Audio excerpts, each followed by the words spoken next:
खानदेश कुलस्वामिनी आई एकविरा देवी मंदिरात कोजागिरी पौर्णिमेनिमित्त विविध धार्मिक कार्यक्रमांचं आयोजन करण्यात आलं आहे। यात आई एकविरा देवीला 56 भोगचा नैवेद्य दाखवण्यात आला आहे। यावेळी मंदिराच्या गाभाऱ्यात चंद्राचा देखावा देखील साकारण्यात आला। तर मंदिराच्या परिसरातून आई एकविरा देवीची पालखी मिरवणूक काढण्यात आली।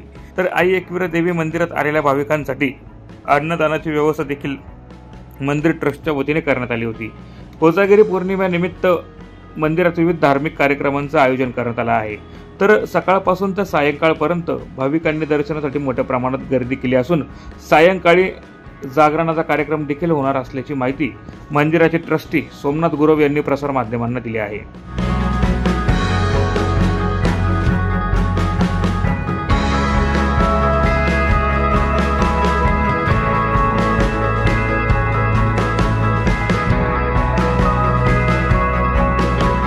देण्यात आले। त्याचप्रमाणे आज कोजागिरी पौर्णिमा निमित्ताने आई भगवतीला आज चंद्रावर बसवण्यात आला आहे। चंद्राचा देखावा तयार करून आई भगवतीचं 56 भोग अर्पण करून आणि रात्रीचं जागरण असा कार्यक्रम आज करण्यात आलेला आहे।